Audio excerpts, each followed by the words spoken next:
Anyone who believes in indefinite growth on a physically finite planet is either mad or an economist. We don't want to focus politics on a notion that involves the rejection of principles around which a large majority of our fellow citizens organize their lives. We are not as endlessly manipulable and as predictable as you would think. There is a real sense that despite the fact that we're experiencing recovery now in the UK, that there is something structurally wrong with our economy and also the economies throughout the Western world. Real wages are under massive pressure, investment is low, there is a sense of a cost of living crisis, that rapacious oligopolies are pushing down living standards, unemployment is still elevated. We're going to look at why it's happened and also what to do about it. The structural problems have to do with the financialization of contemporary mature capitalism. We can all easily see the extraordinary rise of finance in the modern economy, in this country, in the United States, but also in Japan, Germany, and elsewhere. There's no doubt at all about the rise of finance in size, penetration across economy and society, and influence on policy. Now, is this financialization, though? Is it simply the rise of finance? No, I would say. That's not what financialization is, although that is a fundamental part of it. I would argue that financialization represents a historic transformation of mature capitalism, and it does so in three key ways. We must start with not the financial system, but with commercial and industrial enterprises. We must start with big business, if you like, the industrial and commercial enterprises that provide the backbone of the productive economy, and there we will find financialization. It starts there. We find big businesses actually relying less and less on banks to finance investment, possessing huge amounts of cash through retained profits, and using those monies to engage in financial transactions, to play games, to extract financial profits. They have become, to a certain extent, financialized themselves. That's where the problem starts, because that has implications for their internal structure, for how they see investment, for how they organize their own affairs. The second tendency of financialization has to do with the banks. Since big business has undergone this transformation, banks themselves have transformed themselves. If you can do less business with the big industrials and commercials, then you seek other activities if you're a bank. And banks have sought other activities in financial markets, playing games in financial markets, transacting in financial assets, and making profits, not out of lending, the traditional business of banking, but out of financial market transactions, fees, commissions, profits from transacting on own account, and so on. Banks have also turned to households, and that's a striking aspect of financialization. Households have emerged as a key area of financialization. That's the third tendency, if you like. All of us have become increasingly implicated into the formal financial system, both for debt, but also for assets. It isn't just debt, it's also assets, for pensions, for insurance, and so on. Why has that happened? Now, one element here is that wages have not grown very fast, and in some countries not at all. In the United States, they've been stagnant for decades. So people have supplemented stagnant wages with borrowing. That's clear. But actually, I would argue it's deeper than that. What is happening, and you can see it in this country, is that households have met their basic needs for housing, for health, for education, for pensions, and so on, to a large extent through public provision, mechanisms of public provision during the last several decades after the war. What started to happen in the 70s, 80s, and 90s is that public provision retreated, private provision took its place, and private provision has been mediated by finance. Financialization then, private finance has emerged as the mediator of this process, and we've all become more indebted and more reliant on the financial system for our assets. We have become then a field of profitability for banks and other financial institutions. What are the outcomes of this? This financialization of capitalism has resulted in a system that is, first of all, deeply unequal. It's a system that has also been socially transformed. The powerful layers, social layers that have emerged are not only the owners of capital, but also those who are well located and positioned in relation to the financial system. They are key bankers, key advisors and other players of the financial system, key people who can make a profit by being connected to the financial system. These people also play a key role in shaping policy, absolutely key role in shaping economic and other policy. Finally, this is a deeply unstable system. It isn't just unequal, it isn't just socially transformed, it's also deeply unstable because it contains finance across its structure. And finance, as we know, is a deeply unstable mechanism in capitalist economies. It tends naturally to create bubbles and naturally to create crises when these bubbles burst. What can be done about this? Regulation is important, but regulation alone is not enough. We've had plenty of regulation over the last 3 to 4 decades. It's been toothless regulation designed by the banks for the banks. We need different regulation with teeth that would actually restrain the financial system, but regulation alone is not enough. The financial system will always find ways of bypassing regulation. What we also need to confront head-on is the question of ownership of assets, key assets in the economy, and public policy generally. And I would argue that if financialization is as deeply rooted as I've argued it is, we need to consider an intervention with regard to commercial and industrial enterprises. We need public ownership in those fields. We need to consider what this means for organizing production and for investment and so on. I repeat, in the area of real activity. We need to consider ownership for banking, public ownership, not simply nationalizing the banks and providing them with money, but running them as public enterprises with a new spirit of public service and with a public mandate. And we need these banks to support investment and activity of households and others across the economy. And we need to consider public mechanisms of provision for households. We need to reconsider public mechanisms for housing, for health, for education, and for all these areas that are so important to households. In other words, we need a broad program of restructuring the economy as a whole, a program of reversing financialization, which I would argue is inherently anti-capitalist. The first point is that there has not been a paucity of critiques, right? I mean, everyone has talked about how bad the system is. There's all sorts of talk about how financialized it is. All these words like rent seekers, speculators, or what was Miliband's word, the predators versus the productive capitalists. From right to left, there's been plenty of critiques. And I think that the reason why it's had so little effect is that these critiques, which in the end are about value extraction, right, that somehow these extractors have, gotten away with murder, has not actually been related to a theory of value creation. And until you do that, your critique will be weak, it will have no effect. And just empirically why it's having no effect. I mean, Goldman Sachs made record level profits this year. Share buybacks, which is one of the main proxies for how financialized the real economy is, are completely on the rise. One hedge fund made billions out of the Greek crisis, right? And all this is accepted and it's all getting worked. So little has changed. One of the ways that I think things have been misunderstood is that we often think it's, big bad finance, credit default swaps, derivatives, against the real economy. And this poor real economy is being starved. So what do we need to do? Finance it, whether it's through innovation policy, these are the kind of guys I speak to, or forcing banks to actually lend the money.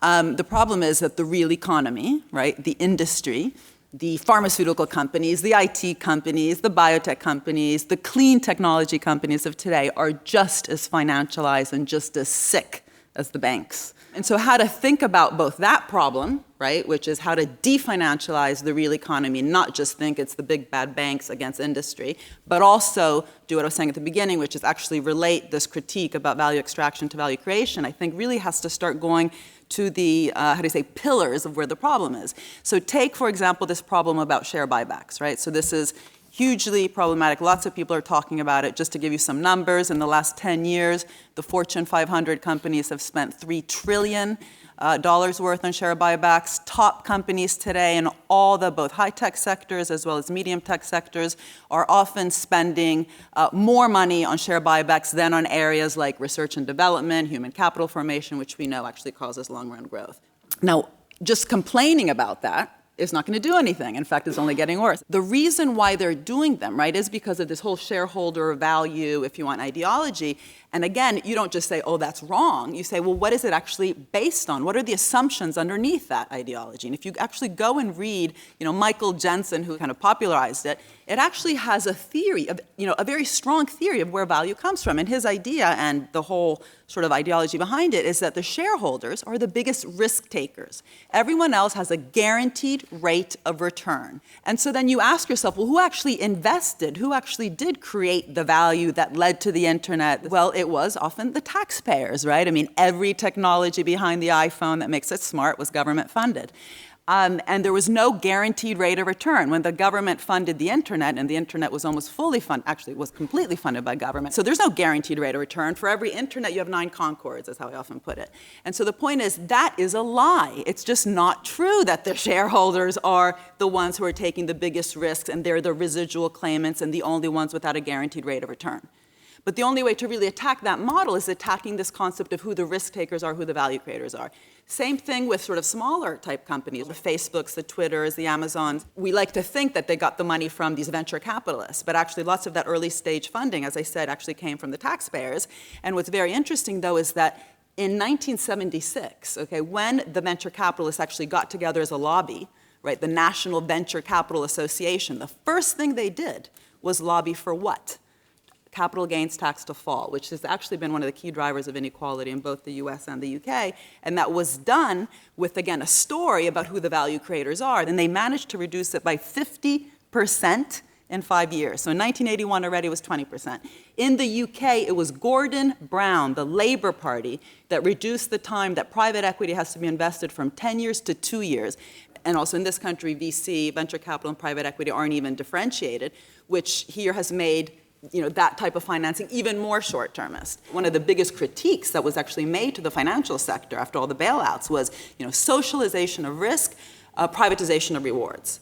Well, that critique is just as true for the real economy. Keynes once said, money is a link to the future. And what he meant is the way we use money today is a signal of what we think the future is going to be. I think it's implicit that it's a two-way link. And we found that in 2008 when money sent a signal back from the future about what was not going to happen. Because we had been using money as if it could create itself, in a pure way, as if assets could create their own value. 2008 for me was a signal that all the assumptions implicit in three, because the quantitative easing bubble is also a bubble. So we had .com, we had property, and now we have a bubble in government bonds. These bubbles are simply the false message that we've been giving to ourselves that we can just go and creating money out of nothing. Now, I think the role of information technology in what's going on is really fundamental in the sense that, yes, I think that what happened in 2008 was the end of a delayed and shocking end of a 50-year long cycle of capitalism. But it's more than that. I think more and more come to the conclusion that we are at the stage, a kind of a third age of capitalism, in the sense that we had the mercantile and financial capitalism of the 17th and 18th centuries. We had 19th and 20th century industrial capital. And what have we got now? Information technology does, I think, two important things.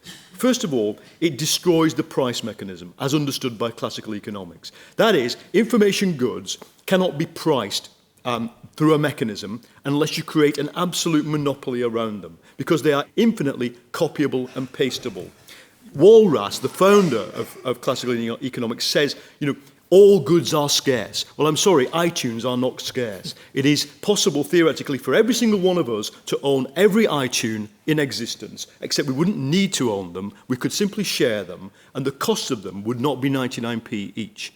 99p is a product of an absolute monopoly. Paul Romer in 1990 basically says that information technology is destroying the price mechanism. It is driving the price of information goods towards zero unless you have a monopoly. That's the first thing that infotech is doing. The second thing it is doing is it's creating automation. I think it was the Oxford Internet School said in a study last year, it is likely that by 2035, I think, 47% of American service jobs will be automated. That is, they will not exist. So what does this do? For me, it complements the insights of the financialization school, which have described to us what happens when you need to have growth to deliver social stability, but you cannot have wage growth. The reason you can't have wage growth is because the price of the inputs is falling, so the price of everything that goes into wages, i.e. the things we consume to go to work, falls, And the price of labour falls because the workforce is massively expanded and it is increasingly, the demand for labour will fall because of automation. The information economy will and is in the process of coming about, but cannot be a market economy. We have to look at the emergent new non-market forms that are coming spontaneously out of the information economy, which are peer-to-peer production, non-managed production, modular production, non-profit production. The reason why you can't have a private capitalist Wikipedia is because Wikipedia exists. The reason why you can't have a private capitalist Linux, which runs half the servers in the world, is because Linux exists. And ditto, Apache, ditto, everything else that is free, because it has been created in the spare time of people, that is the great dissolver. That is the great solvent, I argue, of the market system. Now, the question is, where does that free time of people come from? It comes from the fact that the way we are exploited in modern society is no longer directly through production. I'm pretty sure that the amount of surplus which is extracted from my labour is not as much as the amount of surplus that is extracted from my credit card as a percentage term. That is that I create two value streams for capitalism at least, and possibly more. The other one is through my consumption. Because we are now producing, consuming, and doing all kinds of other stuff that create revenue streams for capitalists, I think the final thing is, where's the opposition? I think it is now logical to say something that the Italian autonomists said way in advance of it being true. That is that we are in a social factory. The factory of the 21st century is this room, the Nike shop, the online store purchase, yes, real factories, everywhere is the arena of our exploitation, and therefore everywhere can, and I would argue has, become the arena of opposition to it. Now, for 30 years, we were told that only the financialized neoliberal model was the way to run a prosperous modern economy. It's clear that the crash of 2008 discredited and showed the neoliberal model to have failed, and financialization, as the form that it's taken in the most recent period, is broken. It's seen to be discredited, but nevertheless, since that crash and the crisis that we're living through, the aftermath of today, there has been a consistent drive to try and refloat that model via austerity, renewed privatization, more deregulation. And that's, I think, for many people, not only sort of baffling, but obviously frustrating and deeply damaging. And I think, part of the explanation for that is if neoliberalism was just a theory of economic management, it wouldn't be taken seriously. It would be entirely discredited and discarded. But of course, it's not just a theory of economic management. It's also a system of social power and economic interests, which have enormous power, and the people who stand behind that have an enormous potential loss in that being dismantled. The historian Eric Hobsbawm said in his last book that the crash of 2008 was the right wing's equivalent of the fall of the Berlin Wall for the left. And the objection to that's often made is that the left has no systemic alternative in the wake of the failure or the erosion of the old Keynesian social democratic model and the communism the communist system that operated in the 20th century. And my answer to that would be that no economic or social model ever came pre-cooked, that all of them grew out of an ideologically driven improvisation in particular historical circumstances. And I think that we're going to see the same in the aftermath of the crisis of neoliberalism and the neoliberal model that we're living through today, because the need to reconstruct a broken economy on a more democratic, egalitarian and rational basis is clearly already beginning to dictate the shape of a sustainable alternative. And I agree with what else has been said on the panel, that that needs to include a strong role for social ownership, public intervention, a basic shift in the balance of wealth and power.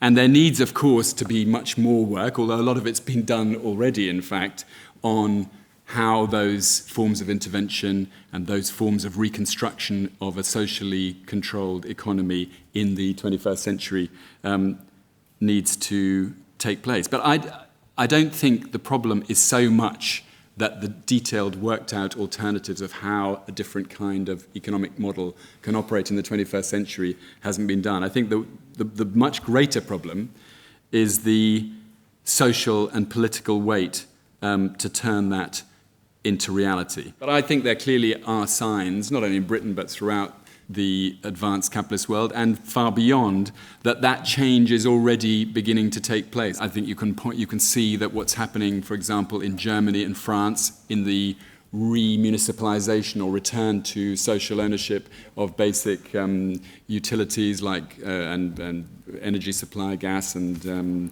electricity and power and water. So I think the process is in play, and some of the things that we've heard about today are already being turned into reality. But the thing that's really missing is the social and political weight to overcome the interests that stand behind a model that has quite obviously failed for the majority of people. Seamus, you're mildly critical of Labour for not being radical enough. Is there any country or politician around the world who you think has got this right, has got the framework right that we need to sort of adopt? Well, I mean, I think it's interesting that, you know, even when Ed Miliband made what are objectively quite modest proposals in relation to the energy companies and land supply for, you know, public housing building, I mean, the reaction was unbelievably hysterical in both the media and the corporate sector.